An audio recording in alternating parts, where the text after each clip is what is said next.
Hogwarts, Muggle Fraudster Outshines Wizards with Deception. Like, share and subscribe. Episode 91.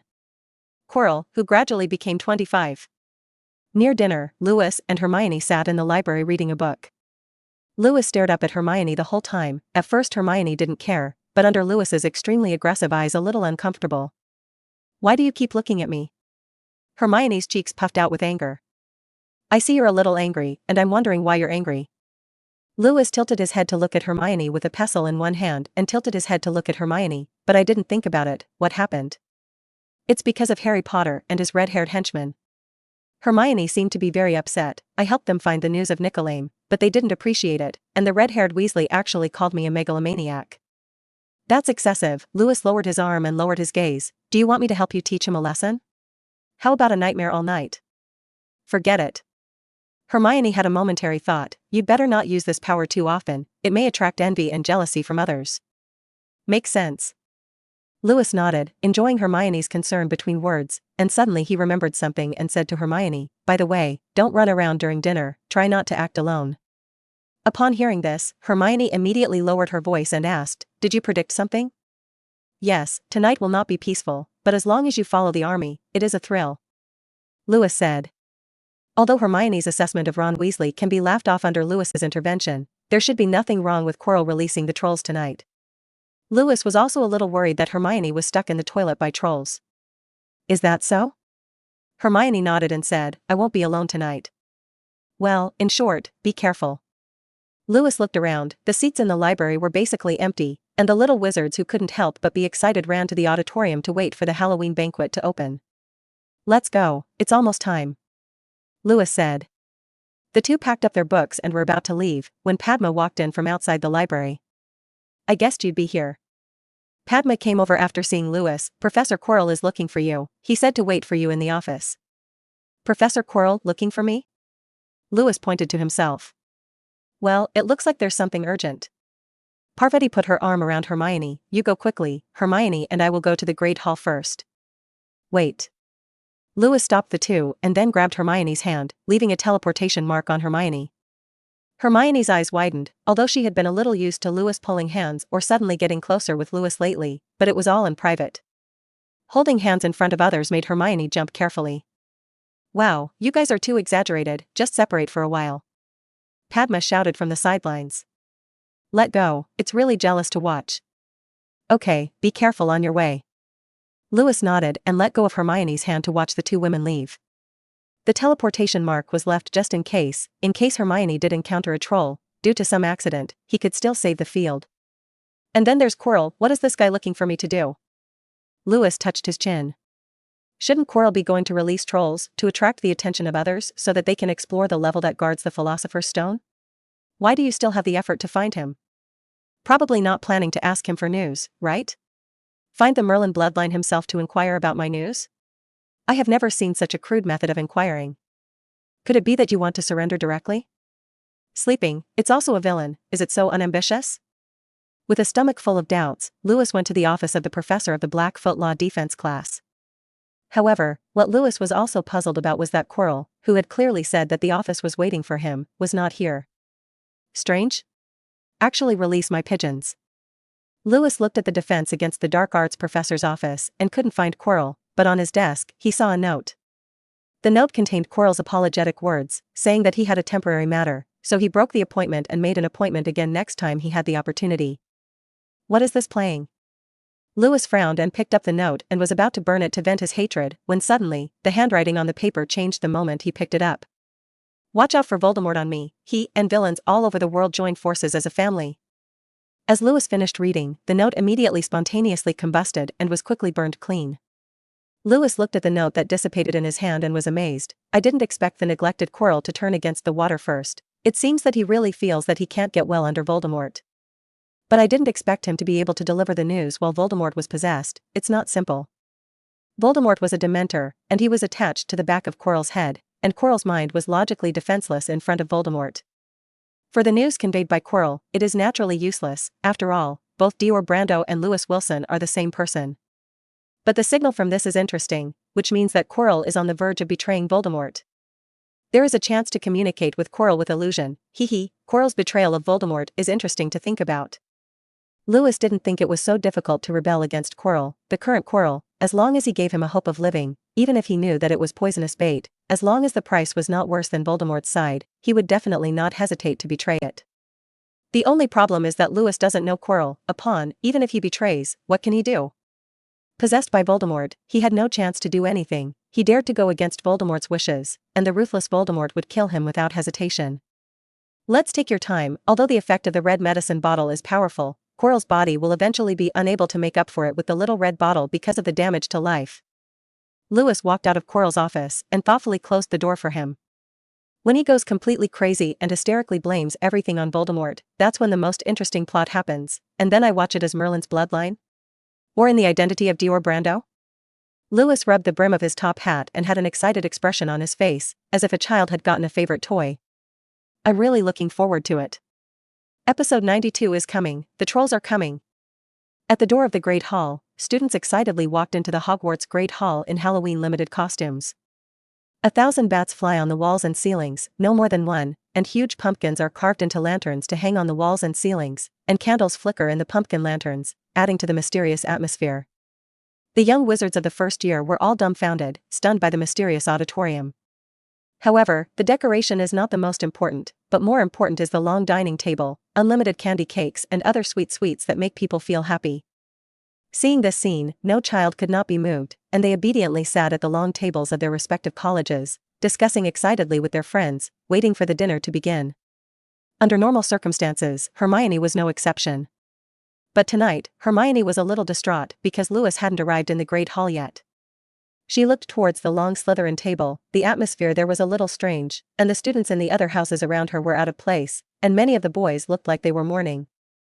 Lewis wasn't in the group, he hadn't come back yet. Okay, Hermione, what are you worried about? He was just found by the professor to have 08 things, and he didn't go to the Forbidden Forest to feed the werewolves.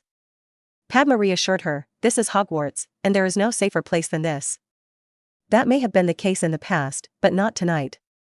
Hermione's worried mood didn't get any better with Padma's comfort, as Lewis told her that Hogwarts could be in danger tonight and not to be left alone.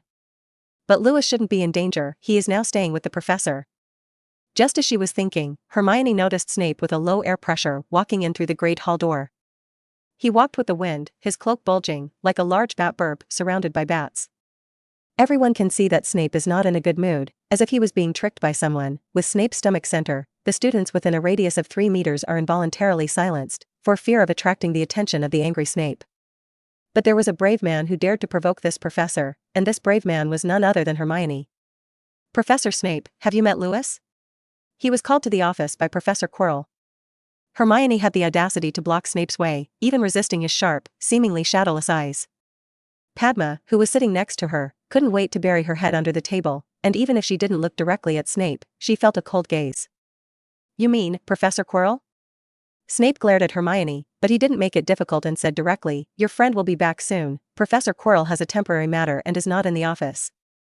Professor Quirrell out of the office? Hermione's face turned white with a brush, and although Snape wondered why the little witch in front of him had become so ugly, he didn't ask much and walked straight to the professor's chair. Hermione?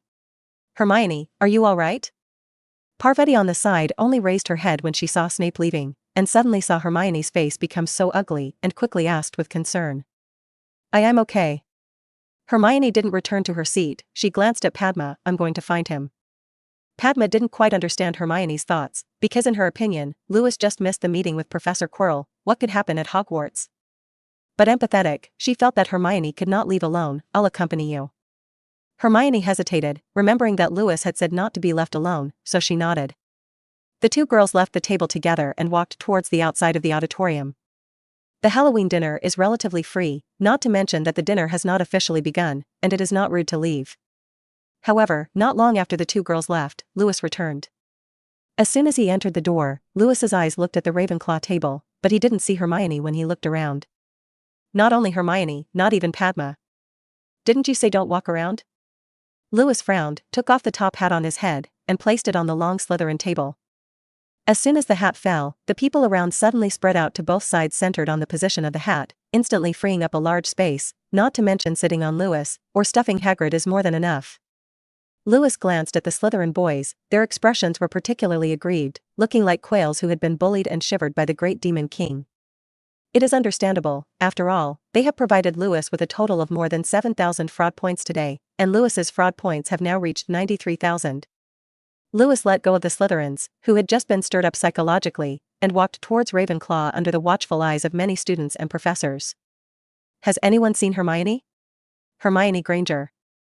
Lewis asked and answered Lewis by Penelope Rivet, the Ravenclaw prefect. Hermione should have gone to you, with Padma. Crivent said, you almost ran into each other. It means that it has not gone far yet. Lewis was about to go out to find them, but as soon as he turned around, he saw a panicked Quirrell running in from outside. This familiar scene made Lewis's face suddenly ugly. Troll. There are trolls in the basement. Quirrell rushed in with his lame acting skills, and after rushing in, he probably also felt that he had performed too much, and said I think I should let you know. As soon as he finished speaking, he fainted. Hall 347 was dead silent until the first scream broke the false silence. All the students stood up from the long table in a panic, and ran out without caring about the food in their hands. They are aimless, and at this time they don't even know where to go only to know that they are going to escape. In the crowd, Lewis was like a reef in the water, easily dispersing the current, and walked to the Slytherin table to get his top hat. He could understand the panic of the young wizards, after all, a giant monster was very dangerous. Trolls, a terrifying creature of immense power, were once classified as human for a brief period of time as magical creatures that walk on two legs. It turns out that these stupid guys are just beasts, and very dangerous beasts, their thick skin can block most damage, and their power is lethal to wizards. Although trolls have fragile heads as weaknesses, they are still a nightmare for underage wizards. Seeing that the riot was about to cause a stampede, and Quirrell, the initiator of the riot, was about to be trampled to death, Dumbledore stood up. Silence.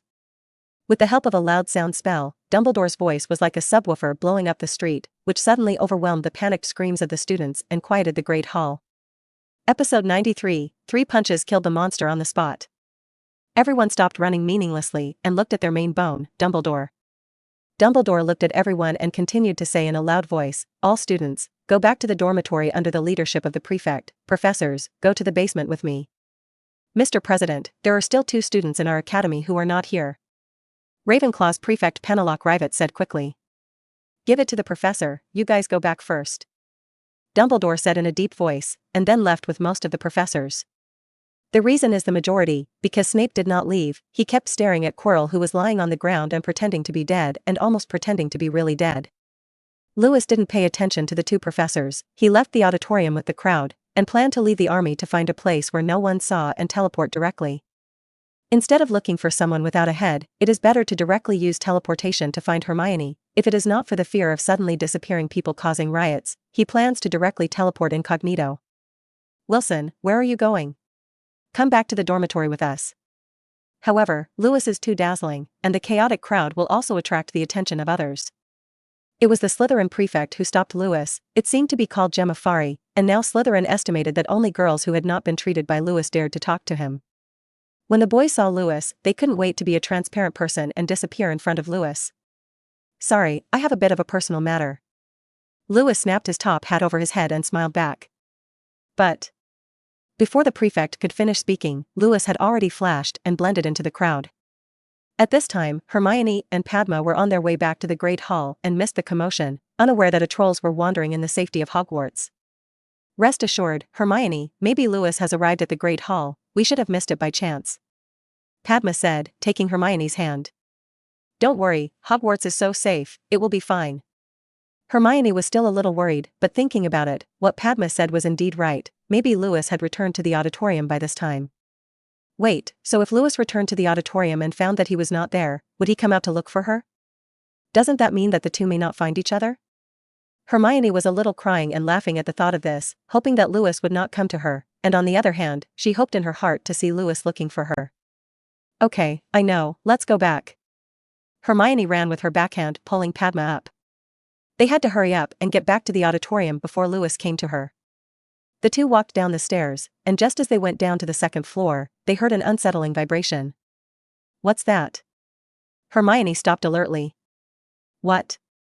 Compared to Hermione, who was always vigilant because of Lewis's prophecy, Padma was obviously still a little confused about the situation. Don't worry about Hermione, maybe it's someone else's prank, Padma said, haven't you heard? Lewis set up a pumpkin clown in the castle specifically to scare people, and the Slytherin boys were scared enough, they were so timid. No, Padma, that's clearly not a prank.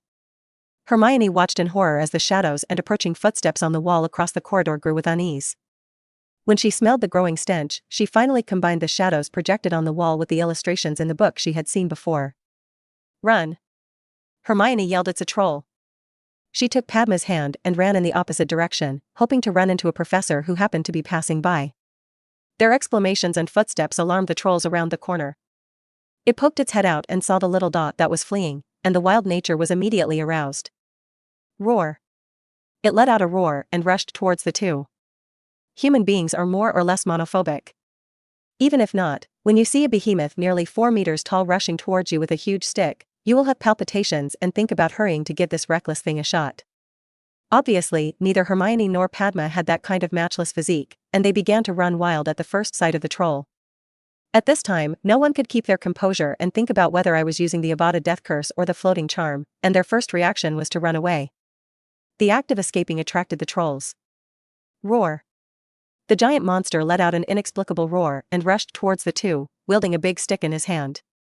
The troll's bloated, silly, and stunned appearance seemed to be very dull, but when he ran, he was really fast. One step was 3 or 4 steps bigger than Hermione and Padma, and he had to catch up with the two in the straight corridor almost instantly. Why are there trolls in the school? Padma cried when she heard the approaching footsteps behind her and the wind pressure against her head. Don't talk, save some effort. Hermione responded loudly, turn. The two ran to the end of the corridor and held the wall to make a sharp turn and turned safely, but the giant monster was not so dexterous, and its huge body slapped directly on the wall, almost unable to cut off. This made Hermione and Padma breathe a sigh of relief, but before they could run away, there was another loud noise behind them. The troll snapped himself off the wall, shook his head, turned to look at Hermione and Padma, who had fled, and with a roar, chased after them. This time, the corridor was a long straight line, ending at least 300 meters away from them, which was enough distance for the trolls to rush to catch up with them.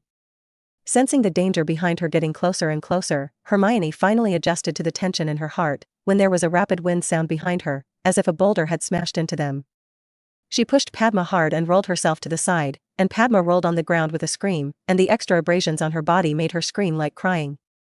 Before she could ask Hermione why she was doing this, a huge wooden stick smashed into their place, and the rubble splashed and smashed into Padma's face, creating a shallow blood stain. Just now, if Hermione hadn't pushed her away, she would have been shattered in the head by that horrible wooden rod by now. Although they dodged the fatal blow, the two were forced to stop, and Padma was at a loss, but Hermione pulled out her wand. Faint! Hermione cast a stun spell and shot a beam into the troll's eyes, only to be dodged by the troll's tilted head. Hermione's coma curse was not very skillful, and the speed of the coma curse was too slow. Crook stick. Seeing this, Hermione immediately used another spell. This time the light bullet speed was much faster, and as a simple spell like a trick, Hermione had long been proficient. The light bomb hit the troll's face and made it sneeze suspiciously, and the upper front teeth suddenly soared, squeezing out the mouth and reaching the chest. The suddenly ballooning front teeth caused the troll's trouble, scratching its face and trying to break its own front teeth off. This was obviously impossible, so it picked up its wooden stick and smashed it in the face. Run! Seeing that the troll was being dragged, Hermione quickly ran to Padma and pulled her up and wanted to leave. But unexpectedly, as soon as Padma stood up, her legs fell down again. Hermione, my foot is twisted. Padma cried. Which foot? I'm holding you. Hermione looked back anxiously at the troll, only to see that it had broken its front teeth and was spinning around dizzy. Both feet twisted. Hermione, run, leave me alone. Padma was already crying. Just because Hermione pushed her too suddenly, her steps were chaotic, and she twisted her foot. Although she was afraid to die, even a little desperate, Padma urged Hermione to flee quickly. No, it's all because of me, I have to take you away. Hermione looked anxiously at Padma's legs. At the moment she hated the healing spells that she hadn't learned yet. The healing spells that were recorded in the extra spell book were too difficult. She wanted to carry Padma, but the girl's body didn't have that much strength. By this time, the giant monster had recovered its state. It shook its head, its face was dripping blood, and its broken front teeth protruded from its lips. It angrily looked down at the little one that made itself so miserable, raised the big stick in its hand, and smashed it hard. Get rid of your weapons. Hermione used a more difficult spell again, this time the disarming charm, which was similar to the coma charm and had a strong knockback effect. The light representing the disarming charm catapulted towards the falling stick. If this disarming charm is an ordinary adult wizard, then this falling stick will undoubtedly be ejected, and if it is a good wizard like Snape, Flitwick, and McGonagall, this disarming charm can knock the trolls away by the way. If it is a legendary wizard like Dumbledore or Voldemort, a single disarming charm is enough to send this troll to God. But Hermione was just a minor wizard, and although she was a very intelligent genius, her age limited her spelling abilities. The light bullet of the disarming charm was knocked out, and the stick only stopped for a moment, and then Yue smashed into Hermione and Padma. It's over. Hermione subconsciously hugged Padma and saw the desperate look on the face of the stick under Ji Soluo. Death seemed to be coming at any moment, and images of the past flashed through Hermione's mind. The incredulity of receiving a Hogwarts notice, the excitement of seeing magic for the first time, the mixture of trepidation and excitement when witnessing mysteries in Diagon Alley, and the first time I met Luis. The first time we met, I just thought he was a very interesting person, and in the subsequent relationship, Hermione felt Luis's delicate mind and elegance in his bones.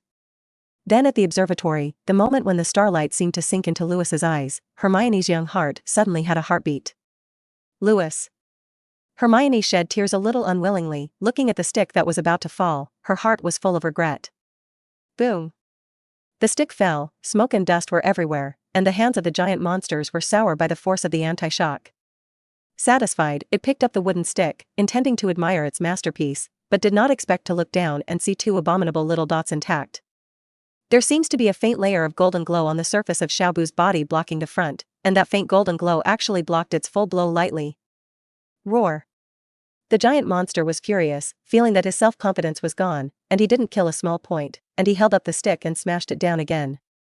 Suddenly, a figure appeared between Xiaobu and himself, blocking the trajectory of the stick's fall. Luis pressed the top hat with one hand and looked up at the baton that attacked. A hint of tyranny appeared on his cold face. This is probably the first time in his life that he has been angry.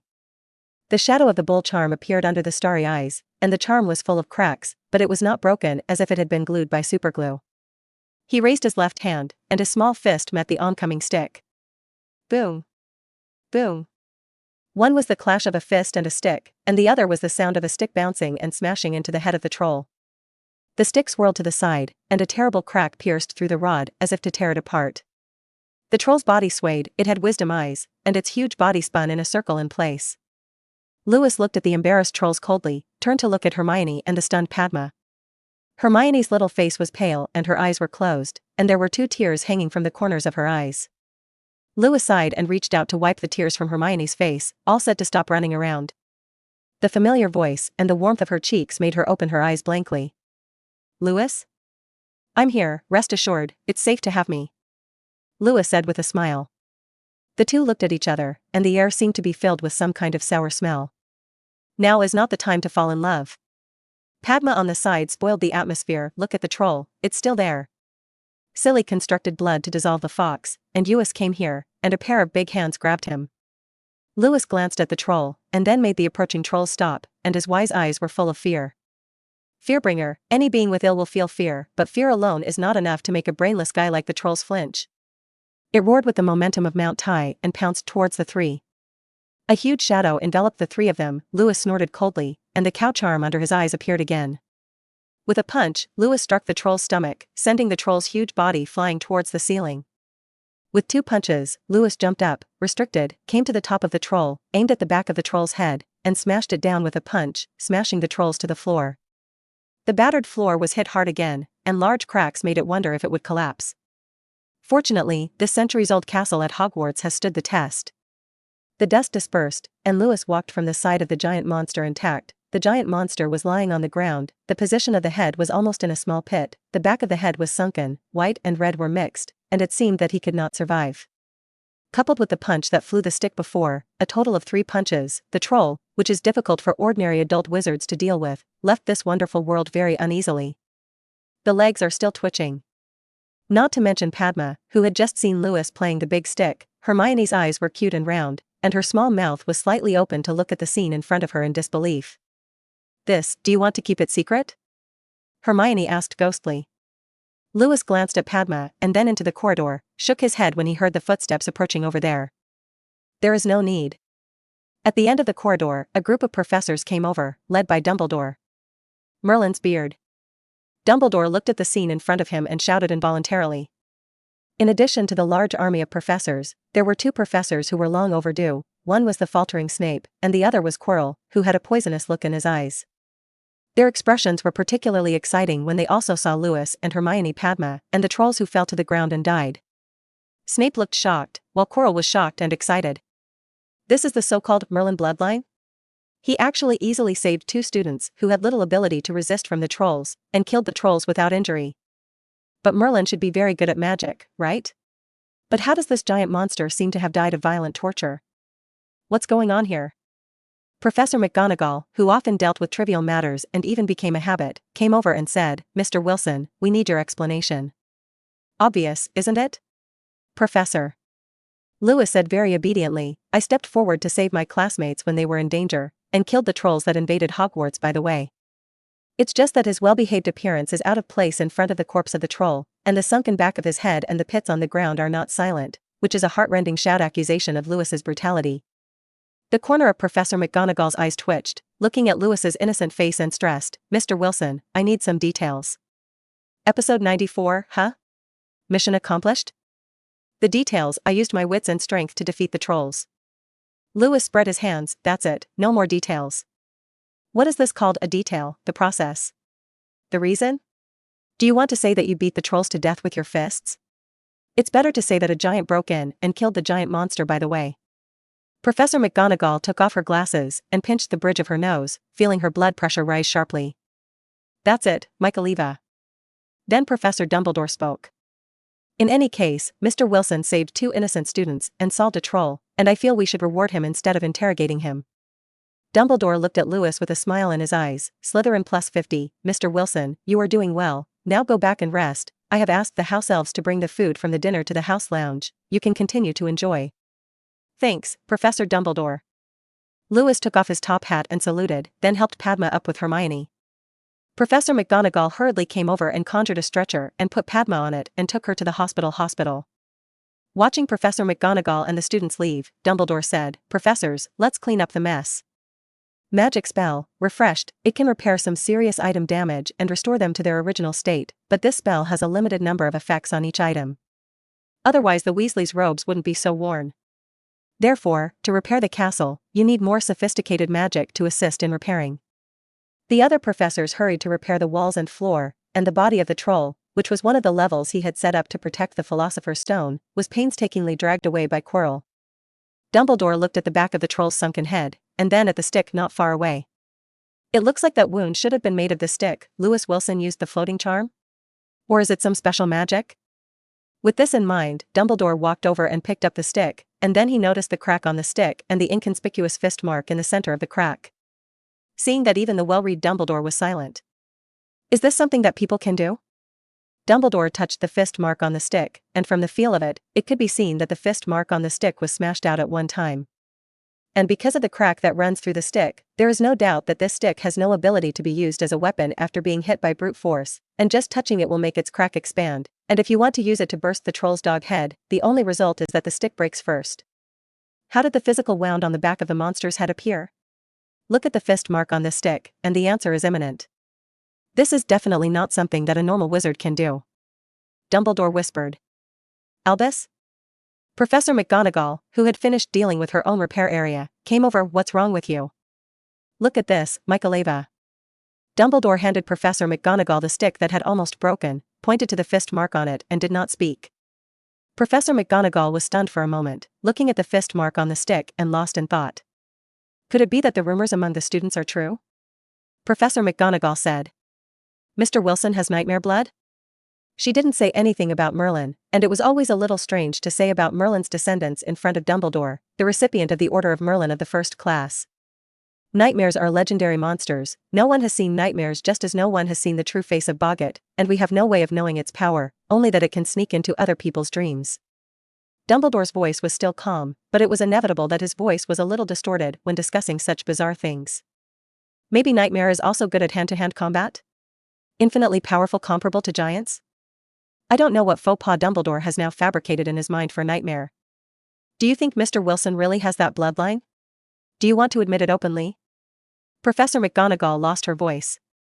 It's too early, Michaelva. Mr. Wilson is still too young, but such a special wizard needs the right guidance.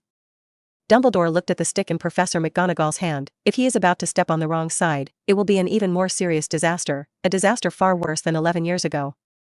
Dumbledore said slowly. Severus. Dumbledore called to the busy Snape. Snape came over, nodded at Professor McGonagall and turned to Dumbledore. What's the matter? Perhaps we should pay more attention to Mr. Wilson. Severus, what guidance do you think we should give him? Dumbledore asked Snape with his hands folded over his abdomen. Snape did not know that Dumbledore had acquiesced to the identity of Lewis Merlin's bloodline, only to focus on a gifted student. Mr. Wilson is very talented, whether it's potions or other courses. I think other professors are obvious to all. Snape spoke highly of Lewis. After all, he was a good student at his own house, except that he didn't seem to have a good temper and liked to bully his classmates. Dumbledore nodded and said, so we need more guidance. First of all, at least let him stop bullying his classmates. In the school hospital, Padma, who had received simple treatment, lay in bed a little drowsy because of the potions. Although Hermione was not as badly injured as Padma, she still had a bit of a bruise on her body and was being treated by Ms. Pomfrey. Lewis was kicked out because he was not injured and unwilling to take the calming potion, plus Hermione needed to take off her outer clothes when changing her dressing, leaving only her close-fitting underwear, so Lewis could only stand outside the door and wait. It's like whoever likes to watch, they're only 11 years old, they're flatter than a tablet, who can peek. Lewis muttered with some regret and some indignation. Suddenly his face changed, looking at the system prompt that appeared in front of him with a confused look. You completed the Nightmare and the Wizard Phase 3 mission. Far-reaching. You have earned fraud points, 5,000 points, current points, 98,000 points. You received the following mission rewards. You get achievements, the fraudster who laughs at justice, 50% reduction in all non-dark arts effects. You won the legend draw 3 times, the reward is worth 30,000 fraud points. How did the mission suddenly be completed? Lewis touched his chin blankly. Could it be that Voldemort did something? Soon Lewis thought of some possibility, and he arrived after saving Hermione and Padma's Mossy. It seems that it is still good to expose some anomalies. Lewis smiled contentedly as he looked at the reward that had arrived. Thank you for reading this story at Novel Sempercum. Your support enables us to keep the site running.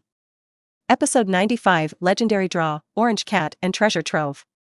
Legendary Draw. See also the Legend Draw, and it's also a Legend Draw with 3 chances.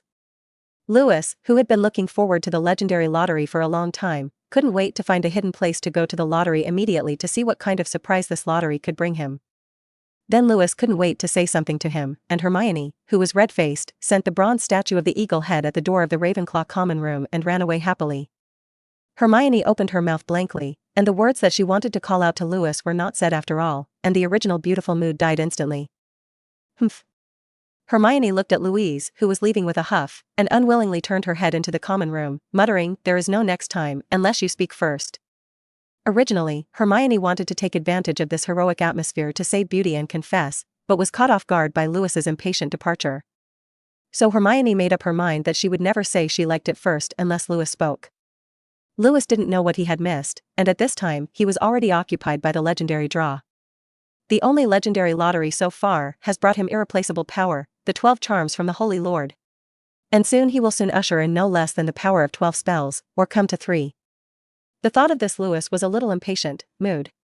All the students returned to the dormitory because of the troll, and Lewis went straight to the room of requirement, found a room suitable for resting, and sat on the soft sofa to start the lottery. Start draw. This draw is a total of 3 legend draws, and the legend draw will be held in turn. The first draw begins. An illusory colorful light appeared in front of Lewis's eyes again, and one after another virtual shadows appeared in the colorful light. There are eccentric men who seem to be wearing a green mask and a light yellow cheap suit, knife men with red eyes and howling in the sky, and young men in feathers standing in a sea of flowers. The picture turned, and soon a small figure froze in front of Lewis, which was a particularly innocent-looking orange cat. You got a legendary special item, Metaphile Beast. As soon as the prompt appeared, an orange cat landed in Lewis's arms from the sky. Metaphilic Beast? Lewis's expression became strange, and he looked at the orange cat with a dazed expression in his arms, a little dazed. It turns out that the lottery will also be given to creatures. But the Metaphile Beast, it's dangerous, you can eat anything without affecting yourself. Lewis looked at the orange cat in his arms, who naturally began to coquetry for a while, and a little doubted whether the system was giving the wrong cat. This is an ordinary orange cat. Hey, hello. Lewis reached out and stroked the cat hair, which felt soft and comfortable to the touch. Meow. The orange cat snored comfortably and squinted, looking very comfortable. It looks very docile. After all, it is produced by the system, and it is a direct recognition of the Lord, and Lewis does not have to worry about the yuan-devouring beast counter-devouring. But are you a yuan-devouring beast? Lewis patted the cat's head and asked suspiciously. Apparently the orange cat understood Lewis's words. It tilted its head and suddenly opened its mouth. Its mouth is torn to the back of its head, and its large mouth opens to spit out countless twisted tentacles, and there is a serrated tooth like a suction cup in the middle. Okay, I know, you are a yuan-devouring beast, stop quickly. Looking at the twisted tentacles in front of him, Lewis felt that he was about to fall off, and hurriedly calmed down. After hearing this, the yuan-devouring beast immediately withdrew its tentacles, turned back into a harmless cat, and meowed at Lewis with a scowling look. However, although the yuan-devouring beast is very powerful, it is also strong in the ability to devour everything. Connected to a parallel universe in its body, it can swallow anything into its belly and even vomit it out at any time. But its body was not strong, and Lewis estimated that it would be finished if it was hit by the death curse except its mouth. Putting aside the rolling and coquettish yuan-devouring beast, a colorful light appeared in front of Lewis's eyes again, and one by one the ghosts appeared again.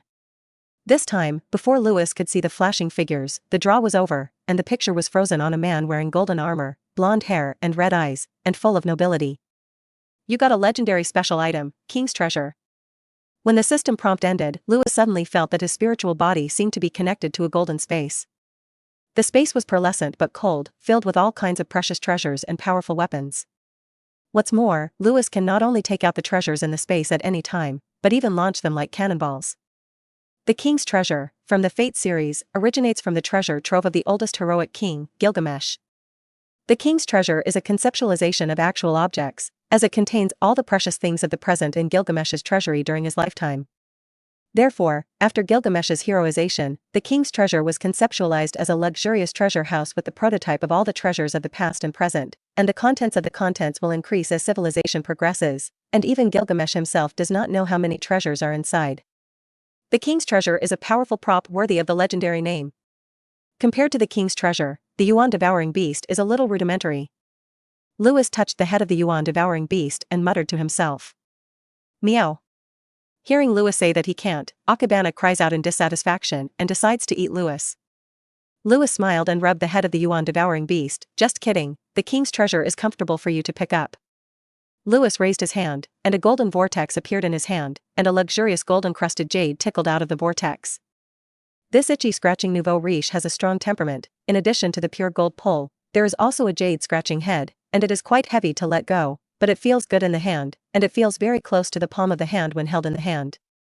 And this tickle is just a small snowflake in the iceberg of the luxurious King's Treasure, and the huge treasure house is expanding all the time, and the treasures inside are growing almost every moment.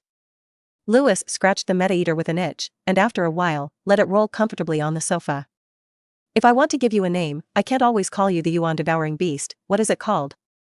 Lewis scratched the cat while watching the third draw that was about to open, talking to himself. The third draw followed. The light and shadow flow, the colorful light flickered, and finally the figure froze. Episode 96, You Call This a Mage? As the figure freezes, the lottery results appear. Although the figure was only fleeting, Lewis's memory still allowed him to see the person clearly. The figure is a handsome young man holding a one-man-tall staff, silver white hair, and a smile, and the staff in his hand is somewhat special, and it seems that a sheathed sword is inlaid upside down when you look closely. Then, the system prompt appears. You got the legendary character template, Crowned Magician Merlin template. Lewis's eyes lit up, and his heart said that he would not be a muggle now. With the Merlin template, isn't it a magical talent that has grown by leaps and bounds? While it's fun to have others think of him as a wizard in other ways, who wouldn't want to be an honest and good person? Even though he practiced black gas magic and was good at cheating, Lewis knew he was a good person. Lewis couldn't wait to keep looking down. You got the Merlin Ambrosius template. You have obtained the Dream Demon bloodline, Dream Demon, a ghost in a dream, a child of the moon and earth who defies time and space. You obtained the summoning spell, Artoria Ghost Limited. You got the curse, Unqualified Crown Mage, chanting the spell too quickly will bite the tongue. You got the curse, Resentment of the Beast, there is a great chance of being kicked when you meet a feline. You gained the skill, Swordsman Master, passive. You have acquired a skill, intrinsic enchantment, ideal township Avalon, you have acquired a skill, clairvoyance. Clairvoyance and the eye of fate observation are very good, you have gained the skill, item crafting. You got destiny, the shaping of kings. When the system prompt ended, Lewis raised his head blankly, looking confused. Not gone? What about magical talent? You can even light a lighting technique to rub a fireball. Is it really a fake mage playing through the air, and a real mage copying a knife to open a match? But you don't even have lighting. Also, what the hell is a swordsmanship master? Did you really order the melee talent? So crown mage, what about using a sword? Lewis rubbed his face, and the full groove had nowhere to vent. You call this a mage? Gandalf is more professional than you, at least people have ordered a lighting technique. Even if there is no magical talent, why does this template come with 2 inexplicable curses? Will you bite your tongue if you chant a mantra too quickly? Will you be kicked when you meet a feline? Well. Wait, felines? Lewis looked up and saw the Yuan devouring beast's gaze changing staring at him, and a runner rushed towards him, and it jumped up and down with an extremely standard flying kick. Meow meow meow. Merlin must die, snap. Lewis grabbed the back of the Yuan devouring beast's neck and shook it expressionlessly, and his hand speed was about to shake the Yuan devouring beast's brain yellow. It took half a minute before Lewis put it down. The Yuan devouring beast circled its eyes in place, and only came to its senses after lying on the sofa after a few circles. It looked up at Lewis blankly, always feeling that it was a little unconscious just now, thought about it and gave up thinking, raised its hind paws and licked the egg intently. Oh evil. Lewis let out a long sigh and continued to look at the abilities that came with Merlin's template. Merlin's curse and the outrageous swordsmanship master put aside first, and Lewis first focused on the dream demon bloodline. It's not a nightmare, it's a dream demon, but the 2 words in English are the same, but it doesn't matter. The system gives the hint Chinese that the mission, nightmare and wizard, is to use nightmares instead of dream demons. Apparently, the first person to say that Lewis was in Merlin's blood really took Lewis as a nightmare. After all, nightmares are really scary. Dream demon bloodline, the main power is to dream, control dreams, make people addicted to dreams, and dream walking. The first few have similar effects to illusions, but dream walking is different. Dream walking allows Lewis to walk in the dream in a physical posture and can shift his position through the dream. As long as there is a dream place, he can set foot at will. And dream demons have a racial talent, that is, as long as there is a dream, they will not die, which is of little use to Lewis. Dream demons. Lewis's eyes looked around, and even though he was blocked by the room of requirement, he still saw the dreams of others floating around. And he can enter any dream at any time as long as he wants. Worthy of the dream demon, cow batch. Lewis blinked, canceling the dream demon's ability to see dreams and continuing to look at Merlin's other abilities. Clairvoyance, prop making, and inherent enchantment. Clairvoyance here refers not only to seeing far, but also to superior foresight, in a sense of prophetic ability. The clairvoyance in the template was originally not too high level, and could only barely see some possible images of the future, but with the blessing of the eye of fate observation, it was possible to see the future seen 100%. Lewis forcibly closed it for the time being, because it could see too many possible futures, and if it was turned on, it would block the normal view. And seeing the future all the time is not necessarily a good thing, it is easy to make people physically and mentally exhausted. Prop making achievement refers to the ability to make magic props, which is a bonus, which gives Lewis a lot of inspiration and ideas in prop making. Especially his own prop production, not Harry Potter magic, but his black gas magic props. Combined with Hermes' teachings, Lewis felt that his day of making magical props was not far away. Next is the inherent enchantment, which is limited to the inherent enchantment of the ideal township Avalon, which can be directly expanded and entered the ideal township Avalon with a certain range of enemies and teammates. In the ideal township, teammates will have the ability not to be fatally injured, and the injuries received in the outside world will recover quickly, which is an extremely powerful large-scale auxiliary ability. The last summoning technique, which seems to be a bit of a spoof.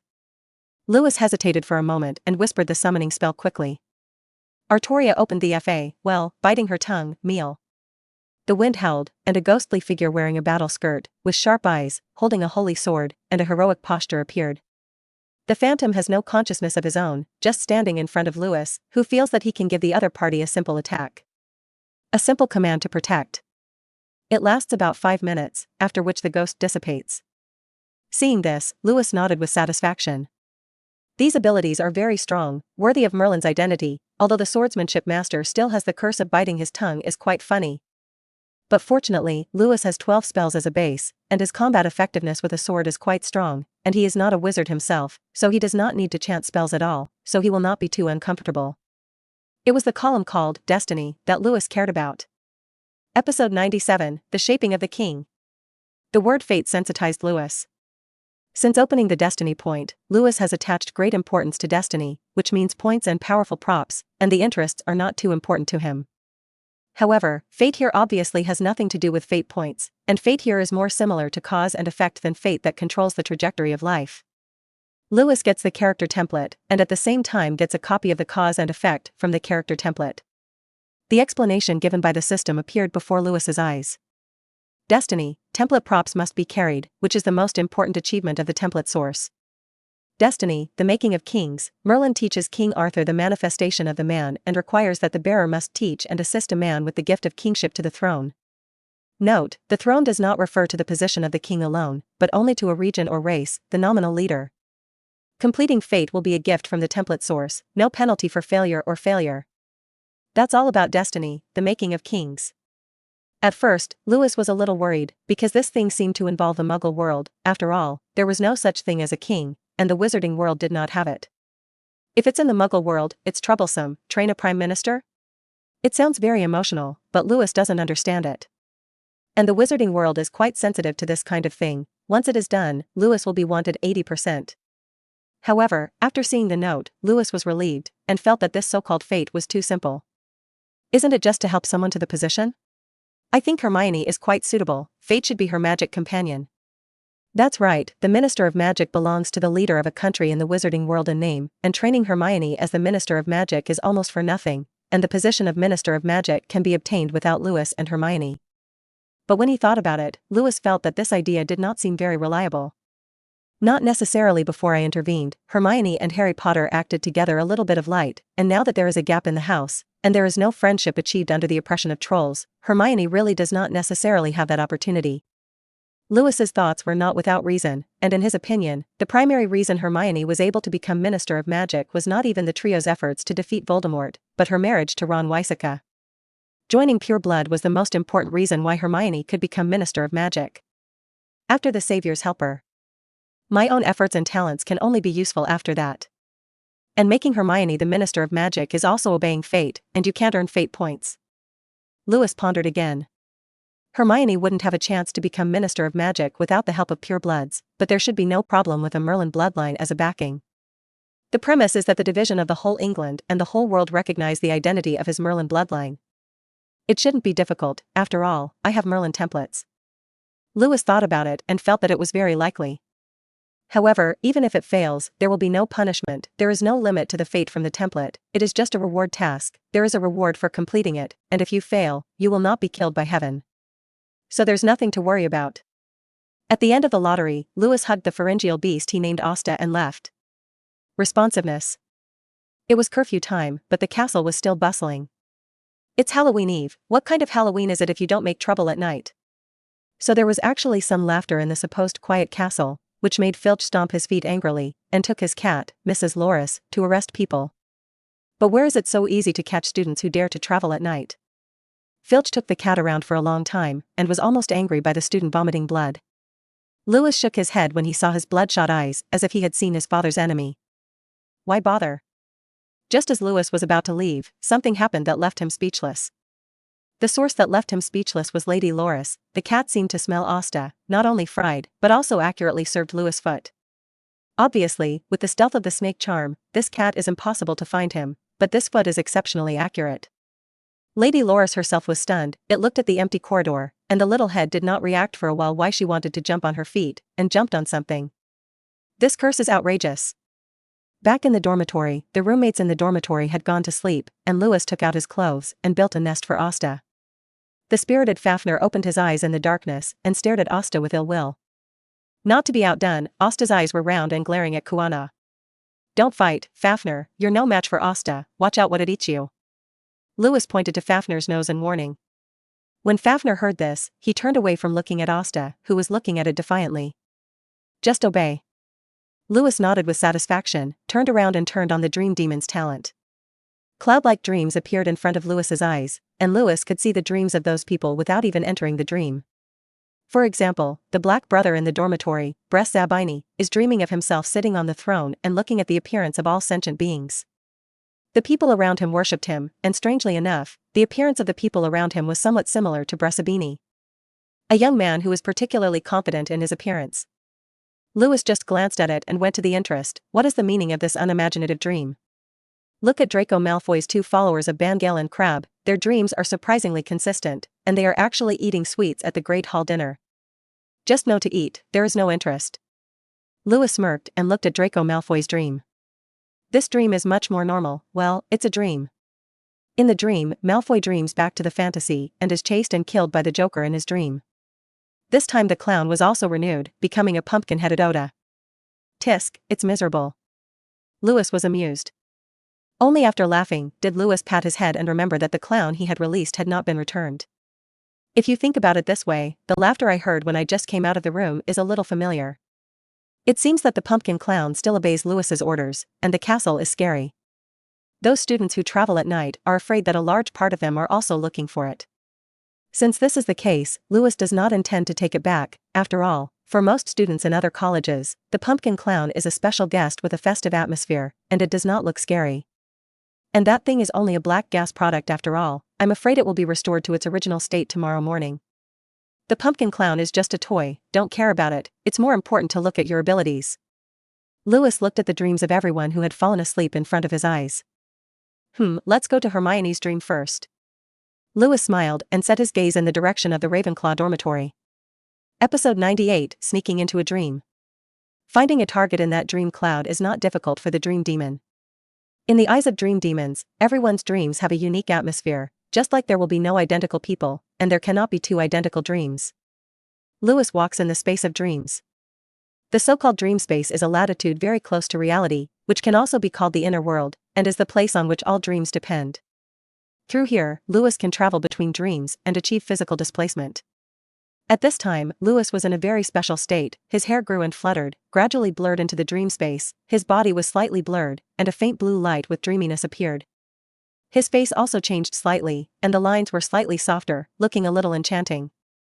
This is the form of the dream demon, which can maximize the dream demon power in Lewis's body. The dream space is strange, and the things in the real world are reflected here in a distorted form, just as everyone's dreams are illusory and illogical. The towers representing the Ravenclaw dormitories stood upside down on the ground, and the dream clouds seemed to grow cotton from the abstract towers. Lewis cleared the dream that was in the way and found the location of Hermione's dream in the depths of the tower. In the dream, it was the scene of Lewis himself and Hermione reading in the library, and I didn't expect Hermione to be so studious, even in her dreams. Lewis sighed, as if he had entered his own home, and stepped into Hermione's dream. The inside of the dream is still distorted and weird, which is a manifestation of the human subconscious. For example, the library in Hermione's dream where Lewis is now located does not seem to be there anything at first glance, but the shelves and walls show irregular bending and blending.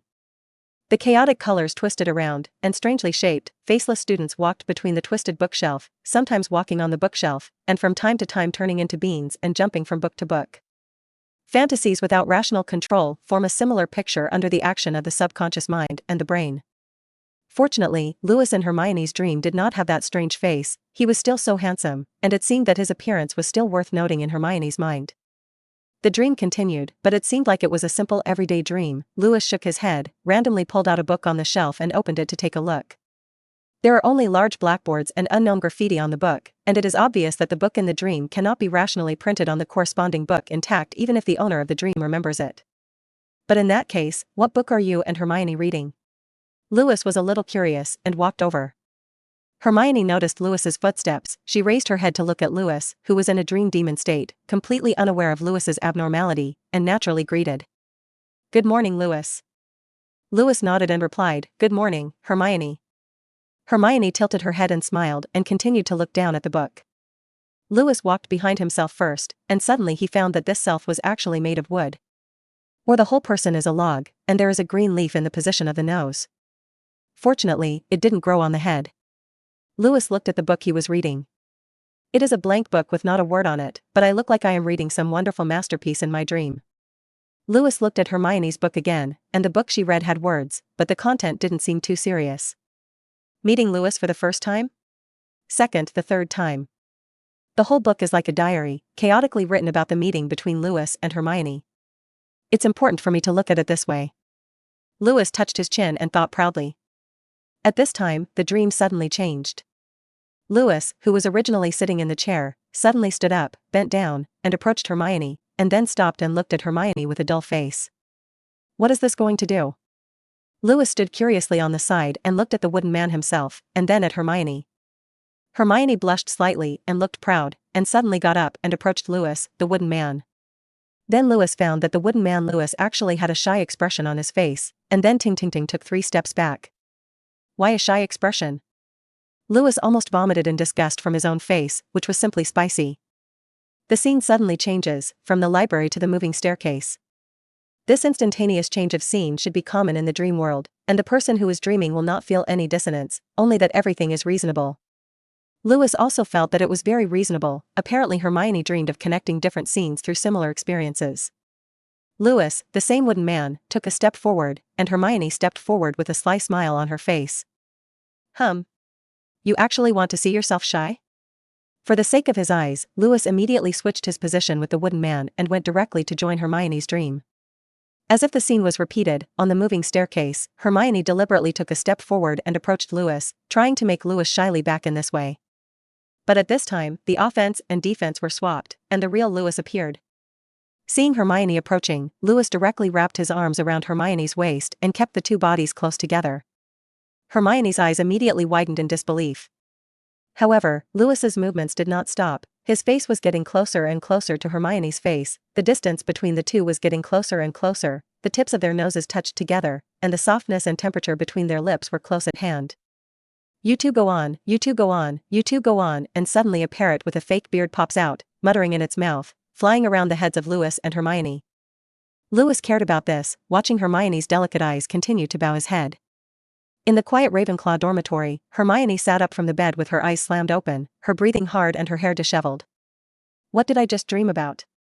Hermione gasped and muttered to herself as she touched her reddened face. The dream space was located at the node of Ravenclaw, and Lewis only felt the sky spinning, and he was ejected from the dream. Huh? Is this the end? Is it actually so shy? Lewis touched his chin and laughed. He just didn't control Hermione's dreams, so he returned to dream space when Hermione woke up, because the dream disappeared. If Lewis controls the dream, then the dream becomes a nightmare, and it cannot be awakened without Lewis's permission. Episode 99. Fortunately, I don't rely on magic to eat. Halloween passed quickly, and the pumpkin clown became a normal doll due to the expiration of black gas magic. Everyone except the Slytherin boys regretted this. Lewis has a nonchalant attitude, he just transformed the surprise box with the mentality of waste utilization, and he also gained a lot of fraud points by the way, which is not a loss. The boredom of campus life continues. After all, for others, going to school is when you follow your teacher to roam in the ocean of knowledge, but Lewis arrived at the end without entering the sea in a spaceship. But he's not without studying. Lewis would go to the room of necessity every night to study. Normally, Lewis would divide the entire first half of the night into 2 parts, the first part learning alchemy with Hermes, and the second half pondering the use of black gas magic charms by himself. This arrangement began on the day Hermes was awakened, and Hermes cherished this time because it was his rare time to let the wind go. I said, Lewis, can't we discuss giving me more daily time? You don't study with me during the day, so why lock me up in a place where you can't see the light of day? Hermes whispered as he floated to the sidelines. No, this is not an agreement between us. Lewis said mercilessly. He was using black gas magic to corrode the shell of the charm, and now it was quite effective. Most of the shells of the charm were shattered, but they were not completely broken and still glued together. There are still 3 charms left that have not yet been cracked: rat, tiger and sheep, and perhaps when these 3 charms are broken, there will be more changes. You refused too decisively, didn't you? Hermes sighed, as if he had lost all his dreams and became a salted fish. If you're bored, I can ask Asta to play with you. Lewis glanced at him and pointed to Asta, who was napping on the couch cushion in the corner. Although both cats and owls are obedient, they always pinch when Lewis is away, and the result is often that Fafnir screams and is swallowed in the stomach by Asta. Fortunately, Lewis arrived in time to save Fafnir. For the safety of Fafnir's life, Lewis had to take Asta with him when he left the dormitory. Don't be, I'm scared of the monster you raised. Hermes repeatedly refused. He really never thought that a thing that looked like a cat, barked like a cat, and felt like a cat was not a cat but a monster called a meta-devouring beast. That guy's mouth is a tentacle and a strange mouthpiece, looking like an evil god, no wonder it's called Asta. Then what kind of yuan devouring beast is quite similar to you, looking at the harmless appearance of people and animals? In fact, I don't know what monster is hidden under the skin. Hermes complained. Lewis ignored him. After a while, Hermes floated up again and said to Lewis, by the way, I have taught you a lot of things recently, should you find a time to make some finished products, just paper is not enough. These days, Hermes not only taught Lewis a lot of alchemy knowledge, but also combined Lewis's black gas magic to design an alchemy method exclusive to Lewis. It can be said that it is very dedicated. Theoretically, Lewis is already out of school. Hermes couldn't wait to get rid of this strange mortal cut all black and start his life again. Lewis nodded and said, you're right, I really should have made something. During this time, he really neglected to practice magic, and even rarely took the initiative to deceive others, and what he learned was only a memory of swallowing dates that he had not yet practiced. Maybe he really should change his mood, such as making some interesting props to do magic. What kind of props are more suitable? Lewis first thought of his top hat, but the hand-modified folding top hat was obviously not suitable for making rigorous and stable magic props. Well, a magic cloth might be a good idea. Magic cloth, walking sticks, top hats, are reliable helpers and basic props for traditional magicians. Among them, the magic cloth and the top hat have a similar function, and they are auxiliary props used to distract the audience's sight to complete the magic trick. These are the foundations of magicians, and sophisticated magicians will divert attention in more subtle ways. For example, Lewis's father, Mr. Wilson, used to use gorgeous lights as a cover, so his performances were mostly gorgeous stage shows. Gorgeous lights and magic cloths are actually the same props. In any case, as the most classic magic prop, making yourself a magic cloth magic prop is a great idea. And Lewis's gaze involuntarily drifted to Hermes, who was napping on the side. The knowledge is almost over, it's time to think about how to change him back. Directly grasping the power of the canceling rat charm is a bit unkind. Hermes is his little half a teacher anyway, because he only has one head, and he must be given the respect he deserves. A crack appeared on the sheep charm in Lewis's body, and the power in it loosened slightly. There seemed to be some kind of chain reaction between the spells, and the cracks on the other charms deepened. Today's polishing is very fruitful. Lewis stood up and snapped his fingers, and the moon spirit essence immediately wrapped the dazed Hercules. Don't worry, when my first alchemy prop is successful, I will go and get your body back. Lewis's voice reached Hermes' ears through the crack of the lunar spirit's pulp. Okay, you have to do it as soon as possible, I'm crazy. Hermes shouted in the lunar spirit pulp. Don't worry, Lewis said, and completely sealed the moon spirit essence. With Hermes loaded, Lewis looked up and shouted to Asta, who had woken up, Asta, go back. Meow. Asta responded, jumped on Lewis's shoulder, and smoothly pressed his front paw on Lewis's face and kicked it over. One thing Asta found was that he was not comfortable not kicking Lewis for a day. If you kick coldly, you may be grabbed by Lewis and take a 360-degree windmill and turn around a few times. So he simply said it lightly in front of Lewis, which can be said to be very wise. The corners of Lewis's mouth twitched. He found that the curse of this Merlin template was really poisonous, obviously not harmful, but it was particularly present. Now when Lewis was in a class where he needed to cast a spell, the sound of the incantation was called a word round, for fear of biting his tongue quickly. Fortunately, I don't rely on magic to eat, otherwise how can I live? Lewis scratched Asta's chin and took him out of the room of demand. Episode 100, He Must Be a Hu Jianren. Lewis feels that Asta is really a gospel for cat owners, and it can be said that most people's dream cats are cats. First of all, in terms of appearance, the appearance of the orange cat is very pleasing, as long as people who do not hate cats will be attracted to it, and can't help but go up and poke too. And as a meta-eater with the shape of an orange cat, Asta's breeding requirements are really not high. The requirements for eating and drinking are not high. It does not use mountain and sea delicacies, what to eat, what can be eaten, what can be absorbed, what cannot be eaten, thrown away from other universes, go. The requirements of the nest are not high, it is soft enough, and from time to time you can climb on the bed to warm the bed. And it doesn't shed hair, a yellow hair is like welding on the body, you can't pull it off. Asta is also a high IQ cat, can understand people's words, and can read books and newspapers, that is, there are no hands, otherwise two brush characters are hung in high and low. If the above points are not enough, then the next advantages are impossible to ignore. What's more important that it doesn't even. You don't have to be a shovel officer to raise him at all. Is there a better cat than this? You only need to feed it every day, you can hold it when you think about it, and it doesn't bother you if you can't remember it, and you will spend time reading books by yourself. However, Asta is not without its drawbacks, and there are also disadvantages to being a cat. The first is the curse that felines must kick. Lewis has long seen away, what a big chance, basically cats will want to come and kick when they see him. This so-called curse of the beast's grievance is really deep. Another disadvantage is that this silly cat always habitually swallows something in its stomach. Like Lewis's wand, Lewis's shoes, Malfoy's pillow, Bryce Sabini's textbook, Goyle and Crabbe's snacks. The whole dormitory had been plagued by it, and in a sense he was much worse than Lewis. Good Asta, open your mouth and give him back Malfoy's wand. Lewis said while standing bent over Asta, patting it on the head. No, he swallowed Malfoy's wand again, but only when Malfoy didn't pay attention, otherwise the tentacles would scare Malfoy to death. This was what Lewis had warned in advance, and since Asta had startled Hermes, he had asked Asta not to open his mouth to show his tentacles in front of others without his permission. Fortunately, Asta is very obedient, but obedient cannot control instinct. It still likes to swallow. Malfoy stood behind Lewis with a puzzled expression. He looked at Lewis and his cat, wondering if Lewis was trying to fix him. How can a cat eat a magic wand? A 10-inch hawthorn tree wand. But Lewis said that his cat ate it and told him to wait, and he wanted to come back from the cat. Oh my god, he must have been crazy and stood here obediently waiting for him to ask for a wand from the cat, but Malfoy didn't dare to leave, he was afraid of dreaming at night. He had only been dreaming normally for a few days, and he didn't want to continue having nightmares. Just as Malfoy was wandering, he actually heard a suspicious slimy sound, as if the living tentacles of an octopus were squirming. At the same time, he seemed to see a slender shadow flashing, but the thing was too fast for him to see clearly. Just as Malfoy was puzzled, Lewis turned and took his wand in his hand. Come, your wand. Lewis handed the dry wand to Malfoy. I'm sorry, I'll educate my cat. Meow.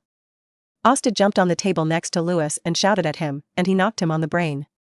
The corners of Malfoy's mouth twitched, took the wand that looked like it had been swallowed by a cat, and awkwardly said thank you before leaving. Lewis is very satisfied with the performance of his roommate, and with his unremitting efforts, his roommates have become a good teenager who is positive and does not smell like yin and yang. Although this is only the surface phenomenon under the high pressure of violence, Lewis believes that sooner or later they will be touched by themselves and can still be rolled out. After sending Malfoy away, his dormitory was empty again, because the Quidditch game had started and everyone went to watch the game again. Yes, it's Quidditch again, it's Quidditch month, and the 4 houses take turns on weekends to determine the top 2 scorers and hold a final at the end of the semester. And the team that wins the championship adds a considerable score to its own academy. Today's game seemed to be Ravenclaw versus Hufflepuff, and Hermione also invited him to watch the ball game with her, but Lewis refused. Just kidding, how can a good time be wasted on that dispensable burlesque game? At that time, he was able to make the magic cloth he had imagined. Taking the cat and a small cloud of lunar spirit essence that trapped Hermes, Lewis went to the room of necessity again. This time, instead of a room with a sofa for resting, I walked into the room where potions were brewed. This surprised Asta, who walked around the room in disbelief, saying in his heart how the same road came to a different room today. Where's his favorite sofa cushion? Asta walked around and didn't find his usual sofa cushion, so he opened his mouth and pulled a pillow out of his mouth with his tentacles. It was Lewis's pillow, specially given to Asta as a personal cushion.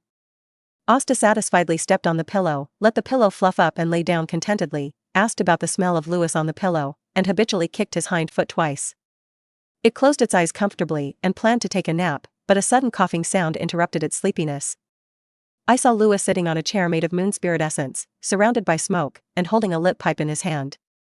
Hermes circled around, looking at Lewis a little strangely. What are you doing here? Sherlock Holmes' pipe, I can be inspired. Lewis said, pointing to the pipe in his hand. My pipe? Hermes looked dazed. I shouldn't have this thing. It's not you, it's a human detective with a similar name to you, very intelligent, and often sees the truth through subtle clues. Lewis said. Hermes listened with satisfaction. Well, a wise man, he has not lived up to this name. Lewis ignored Hermes's stinky beauty and continued to think about the making of props, but his brain spinning rapidly under the influence of the pipe flashed some ironic information. Hermes and Holmes are obviously similar words, both start with H. Why are the transliteration translations different in China? How can H pronounce the sound of blessing? Then Lewis quickly came to the conclusion that the first person to react to the Sherlock Holmes detective collection must be Hu Jianren Spoon. Episode 101. This time, Lewis came to the room of requirement in the middle of the day to create a magic item. The main prop has been selected, which is the magic cloth that Lewis brought to school but has not used once. No way, although close-up magic is inseparable from distracting props, a magic can be said to simply and rudely shatter all the romance and skills of magic. Distraction? With illusions. Obstruction of view? With illusions. Finger tricks? Keep using illusions. Even with Lewis's current illusion ability, he can directly conjure up strange illusion pictures to confuse others and make people fall directly into illusion. But that didn't make sense, it had nothing to do with magic, even if it could earn a lot of fraud points in this way. He still has the pride of being a magician, well, just think it's fun. As for why you should come to the room where potions are brewed for magic props, it is because whether it is black gas magic or righteous chi magic, it starts with a pot of thick soup. Positive chi magic is green, black gas magic is purple-black, divided into camps by color, and exquisite. Lewis found the largest crucible from the room, visually estimated that it could stew 4 or 5 asta, and then took out a melon that exuded a purple-black aura from the storage space, and squeezed it twice towards the crucible with black gas in his hand. The seemingly shriveled melon was actually squeezed out of the water, and the water output was so large that it was filled with a large crucible after a while. The water is naturally not squeezed out of the shriveled melon, but comes from the demonic energy on the melon. That melon is the carrier of the demonic energy of water, and Lewis uses black chi to excite it, which can barely control the power in it to summon some pure water. However, this control method is too wasteful, and Lewis already has a plan in his heart for the treatment of this demonic energy, and plans to follow up. When Hermes is sent away, you can start trying. Let's boil a pot, soup base. Lewis ordered a small burst of inflammation under the crucible, using the violent heat that could explode at any time to catalyze the reaction in the crucible. Hermes floated to the side and watched, which was kind of as a gatekeeper. Bat wings, octopus tentacles, puffer fish liver. With words in his mouth, Lewis took some of the material secretly cut from the potions classroom from the storage space and briefly processed them, and threw them into the crucible. This act, combined with the strange materials, makes Lewis look like an evil wizard who brews poison. Salamander eyes, toad skin nettle, oh, and no nettles, then change the mandrake rhizome. Lewis has the flexibility to choose the materials he needs, even if he can't find what he needs, he can find alternatives. These materials are common potion materials, so a little less Snape and Professor Sprout, professor of herbology, can't find it. After a while, under the catalysis of black gas and flame, the liquid in the crucible turned pure purple-black. At this time, the liquid in the crucible had reached about 200 degrees, but the surface of the liquid was as smooth as a mirror, as if a whole purple ice surface did not wave. Isn't it enough? Lewis thought for a moment, took out Fafnir's rat stem, and threw 2 in. Suddenly, the liquid in the crucible reacted and began to tumble, and the liquid gradually thickened, like magma, and like a swamp, and from time to time exploded a bubble with a purple-black breath. This is the next pot of pure soup base, is complete. This is the basis of most chi magic rituals, and more functions require the addition of additional materials and magic. After completing the first step, Lewis took out his own big red magic cloth and threw it into the crucible to cook it together. This process lasts at least 2 days, allowing the soup base magic power in the crucible to transform this ordinary magic cloth into a suitable magic vehicle. By this time, the fusion of materials had been completed in the crucible, and Lewis removed the bursting flame and let it stand still. Done? Hermes couldn't understand Lewis's medication and process, because of the different systems, so he asked. Well, it's a matter of time, about 2 days. Lewis nodded. 2 days. Well, it seems that I have to talk to George Fred, just go back and ask them how they caught the person and when to return the map to him. Lewis got up and planned to leave with Hermes as usual, but he didn't expect Hermes to say something this time. Leave me here, anyway, you can't let others in this medicine, it's fine for me to stay here for 2 days. Hermes said. Stay here? Lewis glanced at Hermes. Yes, don't worry, I promise not to run around. Hermes said happily. Lewis stared at him for a while, his eyes showed a thoughtful look. Hermes seemed to be trying to highlight his sincerity, a pair of eyes looked at Lewis sincerely. It's not a no-no. Lewis said, then you and Asta stay here and let it be your company. Hermes' face froze, you're a little scared, it won't eat me, right? Don't worry, you don't suit its appetite. Lewis beckoned, and the small cloud of moon spirit essence flowed to Lewis and wrapped around his hand. Then please here.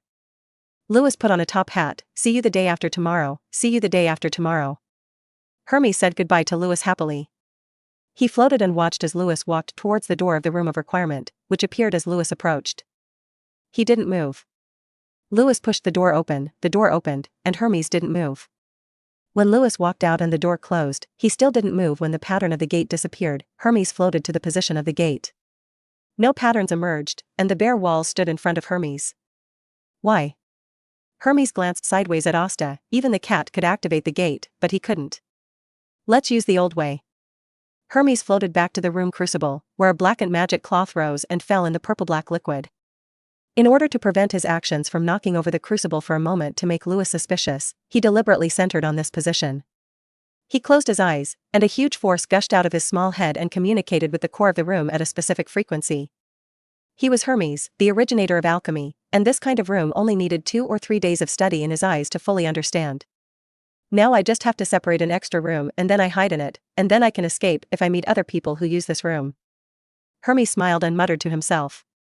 He knew that this room was not only used by Lewis alone, but also by twins, who were not as powerful as Lewis. Good deception and not strong. This is all news that Hermes usually asks about intentionally or unintentionally. As the patron saint of fraudsters, he can get the truth he wants from a bunch of lies with his sense of lies. But what he didn't expect was that Lewis didn't lie to him from beginning to end, which surprised Hermes and was a little worried. Because there are some secrets that he asks about that are obviously not public, just like the secret that Lewis is a muggle. Knowing too many secrets, can Lewis let him go? Episode 102. And then Hermes is gone. So Hermes does not intend to pin his hopes on Lewis. What body, don't want it, or small life is important in comparison. That's why he offered to stay and let Lewis keep him in this room that seemed foolproof, but was actually full of holes in his eyes. This way he could hide at any time and make Lewis think he had fled. That's called fraud. Hermes thought triumphantly. But I don't know if it's an illusion. Hermes has a faint feeling of being deceived. What did Lewis do before leaving? Hermes was a little distracted, but he didn't stop renovating the room of requirement. The room began to vibrate, and Asta, who was lying in the corner, sensed that something was wrong, immediately jumped up, and frightened Hermes. Hermes glanced at it, smiled and said, "Little monster, goodbye." Centered on where the crucible was shrunk, the surrounding walls and floors began to flip, and Hermes saw the right moment and drilled along the flip of the wall. Asta wanted to jump over and swallow Hermes, but suddenly the floor bounced and landed near the crucible. By the time it got up again, everything around it had returned to its original state, except for Hermes. Meow? Asta looked east and made a puzzled voice. At this time, Hermes was already in a hidden room, a special room attached to the room of demand, completely in Hermes' hands. Hermes looked around and was very satisfied. Now it's just a matter of waiting. Hermes laughed again. This feeling of escape was really good, and it made Hermes feel so good that the slowness of thinking caused by being trapped in the dark environment of the moon spirit essence for a long time recovered a lot. Suddenly, Hermes sensed that something was wrong, and the feeling of being deceived in his heart was amplifying, as if a fraud against him was fast approaching.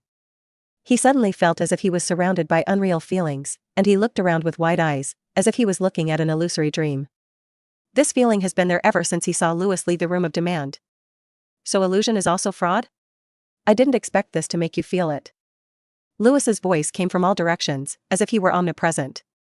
The sudden sound made Hermes a little panicked. He looked around and tried to find Lewis's figure, but he didn't see anything. There was obviously no one around. Magic, it's illusion. Hermes realized that in that instant, the surrounding area seemed to shatter like a mirror, and the illusion gradually faded, leaving behind reality. The surroundings have not changed, still in the cabin made by Hermes, but Lewis, who should have left, stands in front of Hermes, his index finger and thumb close to him. And at the moment when Lewis appeared, his fingers pinched Hermes' head.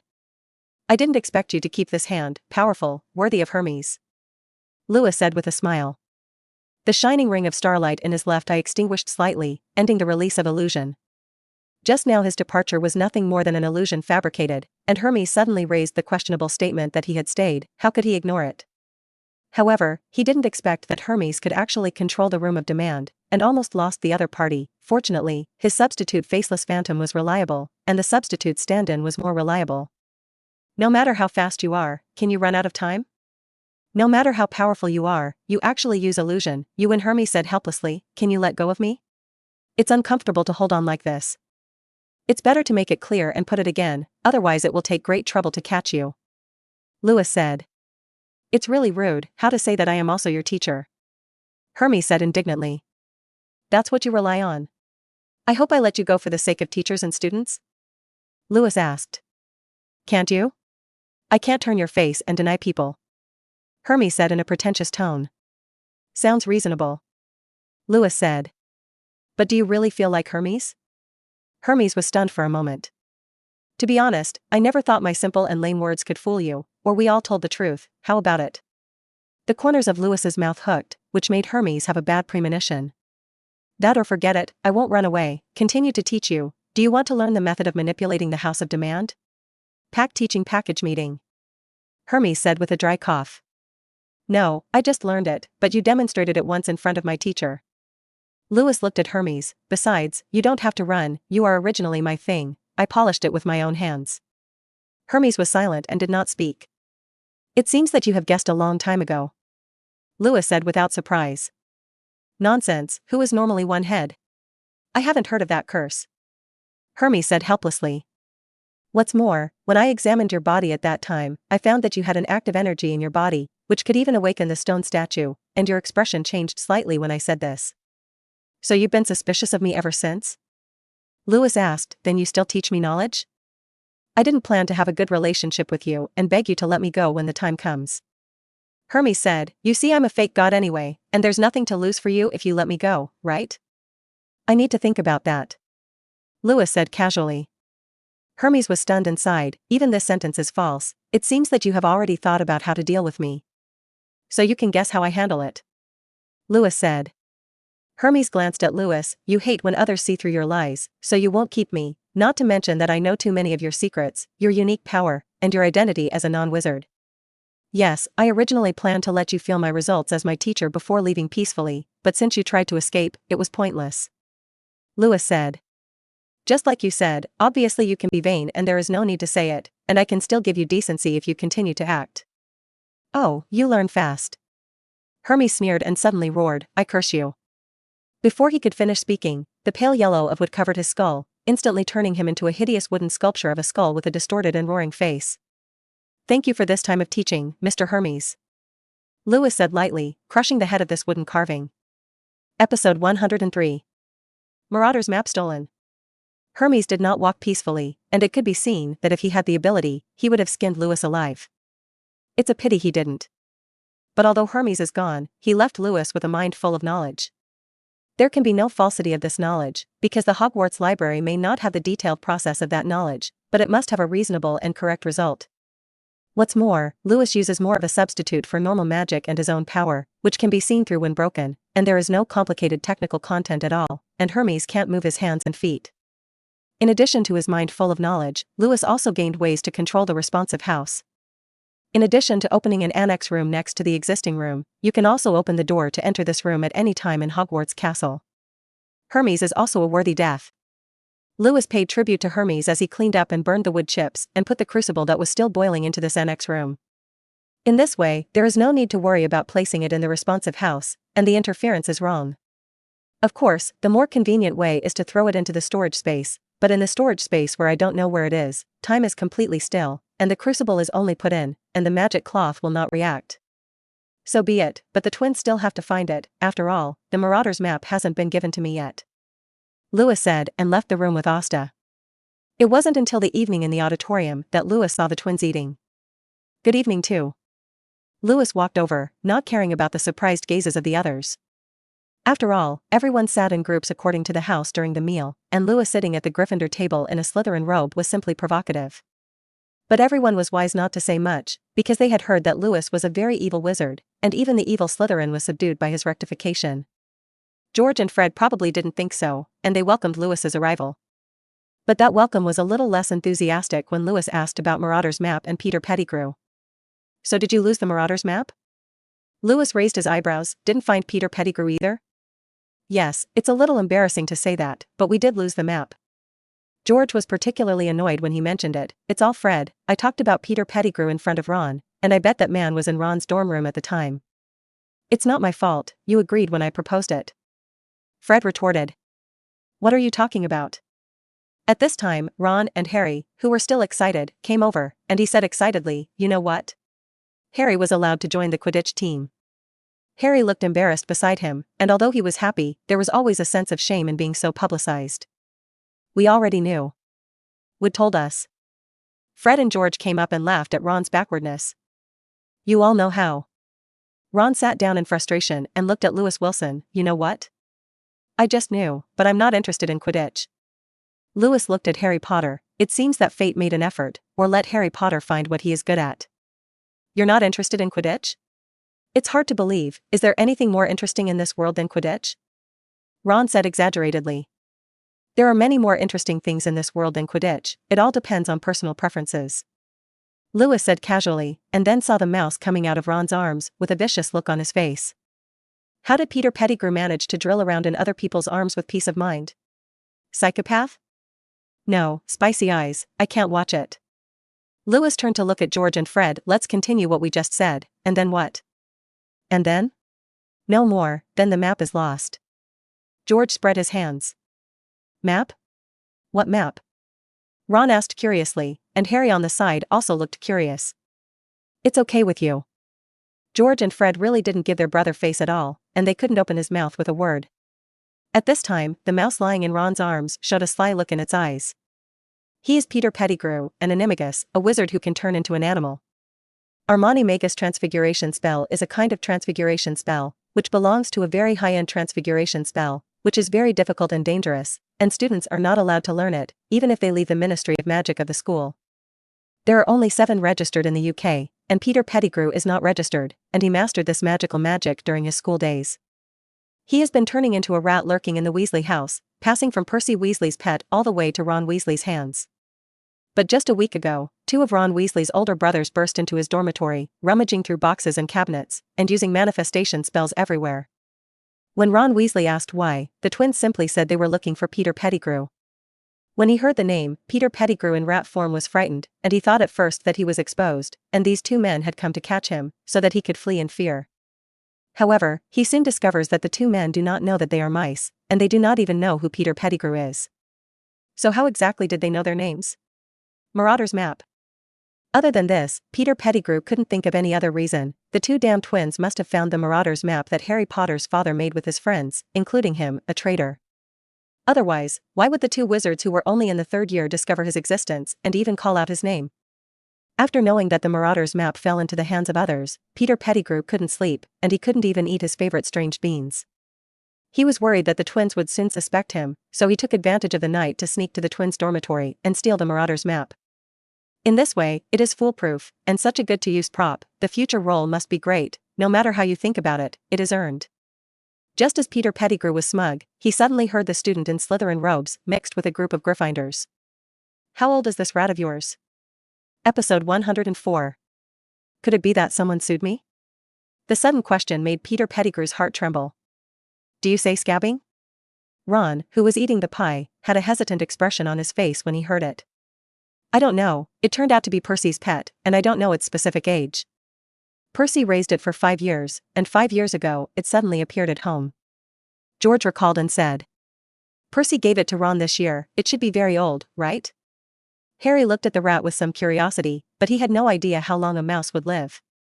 It's really old. After all, normal mice can only live 1 to 3 years, and mice that can live for 5 years are very rare. Lewis said meaningfully. It's good to live, which proves that my mice are special, right? Ron lowered his head nonchalantly and broke a piece of pie and stuffed it into the mouse's mouth. Peter Pettigrew chewed stiffly on the food in his mouth, and he quietly glanced at the Slytherin beside him, but met the other's eyes. Indifferent, ruthless, and even with icy disgust. This look is even more terrifying than the Dark Lord back then. 333. Peter Pettigrew shivered and went crazy into Ron's clothes, his sharp claws scratching and tearing his clothes and making several blood marks on his body. Scabbing. What are you doing? Ron screamed and jumped, as if a piece of red-hot carbon had been stuffed into his clothes, shaking desperately, but the rat didn't want to come out and grab Ron's clothes deadly. The auditorium burst into laughter, and everyone looked at the electrocuted Ron with interest, including his 2 unscrupulous brothers, laughing even louder. In the end, Percy Weasley, who was the prefect of Gryffindor, came forward and helped Ron catch the rat and take him to the school hospital for medicine. A worried Harry followed, wondering if he would be able to make it to dinner. That picture just now was so interesting. George said with a smile. Yes, Ron's expression is too funny. It's a pity that I didn't have a chance to shoot it. Freddie looked regretful. With these 2 older brothers around, Ron really did a sin in his last life. Lewis shook his head. By the way, since you didn't find that Peter Pettigrew, why don't you look up the name? Lewis was going to find something for the twins to do. Maybe this will inspire you. Makes sense. Fred and George suddenly realized. Lewis, this idea of yours is really good. You're welcome. I hope you find Peter Pettigrew quickly, and by the way, remember to find the Marauders map and return it to me. Lewis waved his hand and left. The twins were looking for trouble because Lewis felt that he might have to take possession of the Room of Necessity recently, not because of the production of props, but because of other black gas magic. That Terra mask had been sitting for a long time, and it was time to take it out and study it. Leaving the Gryffindor table, Lewis did not return to the Slytherin table, which at first did not necessarily welcome him, and secondly, there was no point in it. Or Hermione is interesting. So he turned around and came to the Ravenclaw table and sat down beside Hermione. However, Hermione didn't seem to be very interested in him, and Padma, who was sitting next to him, covered her mouth with her hands and snickered. It seemed that Hermione was angry that she hadn't agreed to go to Quidditch with her. But little girls, it's good to coax, and a person like Hermione just needs to make her curious. Lewis very bluntly chased away the passerby who was sitting next to Hermione, sat next to Hermione, and then plucked a delicate tulip from Hermione's head. Here, give it to you. Lewis smiled and handed the unseasonal flower to Hermione. Sure enough, Hermione's attention was immediately drawn, and she looked at Lewis curiously and asked. This is also magic? Sort of, it's not magic anyway. Lewis laughed. It's late autumn now, not to mention tulips, some autumn flowers are almost gone, where can you find tulips? Curiosity prompted Hermione to take the flower, completely oblivious to Padma's expression of hatred for iron and steel. This flower has no flaws in appearance or texture, it is delicate, and it is completely a real flower, but whether it is magic or magic, it should be something that exists to change, right? Hermione curiously pestered Lewis for answers, but how could this answer be told to Hermione? This flower is actually taken from the inherent enchantment, the ideal township of Avalon, a heavenly place surrounded by a sea of flowers in all seasons like spring. Picking a flower is nothing. After a few words calmed Hermione's emotions, Lewis filled his stomach and was about to leave, but he didn't expect Snape to walk towards him. Mr. Wilson. Snape looked at the flowers on Hermione's hand a little surprised, but didn't ask. Headmaster Dumbledore wants to see you on something. Headmaster Dumbledore? Lewis looked at Snape blankly, and said in his heart that I haven't done anything recently. What is he looking for me to do? Somewhat surprised, Lewis subconsciously blurted out. Did someone sue me? As soon as the words fell, the Slytherin table suddenly fell silent, and this caused some kind of chain reaction, and the entire Great Hall gradually fell silent. The other three houses all looked around blankly, not knowing why everyone suddenly fell silent. Only Slytherin was the most special. The Slytherin boys first looked around in horror, not seeing a weak expression on anyone's face, and then they lowered their heads in unison and turned into Hufflepuffs to concentrate on cooking. Snape's face twitched violently. No one is suing you, Mr. Wilson, it's just that Dumbledore has something he wants to discuss with you. Snape felt that his house had changed in style since he had Lewis, becoming less aggressive at all, and as timid as quails. Oh, this way. Lewis touched the top hat on his head. Are you sure no one is suing me? As he spoke, his eyes swept over the Slytherin table, with a cold light in his eyes, as if he was looking for a bird. Without Mr. Wilson, do you have anything worth suing? Snape rushed in a roll. How come? How can someone as harmonious and kind as me be worthy of being sued by others? I'm just worried that someone will go astray. Lewis said seriously. Hermione, who was sitting next to Lewis, burst out laughing. Girl, don't take you to tear down the platform like this. Lewis looked at Hermione with helpless eyes. Episode 105. How this kid looks more and more pleasant. Cockroach pile. The correct password awakened the alien stone statues guarding the door, and they slowly separated, revealing the staircase leading to the principal's room. Lewis, who came to the principal's office for the second time, held a slightly yellowish bamboo with fruits resembling rice grains growing on it. This thing is called lienshire, that is, bamboo rice. The legend says that the phoenix does not eat lienshire. Lewis in England has not seen much bamboo. He estimates that Dumbledore's phoenix is afraid that he has not eaten this thing. The light car walked up familiarly, and Lewis felt as he walked that there was something wrong. Why has Harry Potter not entered the headmaster's office several times, but he has to enter so many times? Who is the savior? Complaining to complaining, Lewis still walked up, for nothing else, just for the phoenix that he hadn't seen for a while. It was worth going up. Lewis was very busy during this time, and he didn't have time to go to the Forbidden Forest to find magical beasts, which is considered to be encountered, and he can fool it. He has not forgotten that he still has a growable achievement hanging on him. Fantastic Beasts Tamer. Improve affinity and control over fantastic beasts. This achievement can increase the effect once every 3 fantastic beasts, even if it is not enhanced. It is excellent. Lewis has been to Hagrid's cabin several times, and his hunting dog teeth are not so much as Lewis's, especially listening to his work. This made Hagrid a little jealous, and quipped that Lewis stay away from his teeth and not to kidnap his good friends. This is just no evolutionary achievement. Lewis estimates that even if it is only one evolution, it will allow him to easily approach magical beasts that have no malice towards humans. As for the magical animals that are naturally misanthropic, such as 5-legged monsters, 8-eyed spiders, and the like, although they will not actively attack Lewis, if he gets close, they will still let them take the initiative to attack or escape. Unless it is a magical animal raised by humans, like a 3-headed dog, Lewis estimates that he can easily domesticate each other with just one upgrade achievement. Now Lewis has fooled Fafnir and the 3-headed dog once, and Asta is ineffective because he is not recognized as a magical beast by the system for system reasons, so he still has one short time to evolve. Tooth and teeth words inseparable from Hagrid, and with his timid personality, fooling may have a psychological shadow, and Lewis simply let it go. He set his sights on Phoenix Fox, hoping that Dumbledore wouldn't mind his little joke. Then the phoenix is also a bird, right? What happens if you inject it with a gene-enhancing agent from birds? Lewis suddenly became interested. It's a pity that the genetically enhanced potion belongs to the boutique lottery props. Unless there are any special circumstances, Lewis will definitely not run back to the boutique lottery. Just kidding, doesn't the perfect grade smell? Not to mention that there are better legends waiting for him. Arriving at the headmaster's room, just as they had met for the first time, in the headmaster's room surrounded by bookshelves, Albus Dumbledore looked down at the book and raised his head when he heard Lewis's footsteps. "Welcome, Mr. Wilson, or milk tea?" Dumbledore smiled kindly. Lewis took off his hat and said hello. "Good evening, Professor. I don't really want to drink milk tea, I've already had dinner." He stepped forward and noticed the book Dumbledore was reading. Seemingly a book chronicling British magical celebrities, Dumbledore was reading Merlin's episode. "Good evening." Dumbledore nodded, and suddenly he noticed the bamboo in Lewis's hand. "Oh? This is bamboo? What is the one on it?" "That's right, this is bamboo rice. I read it in a book. Phoenix likes to eat bamboo rice, so I specially found your Phoenix to try for the principal."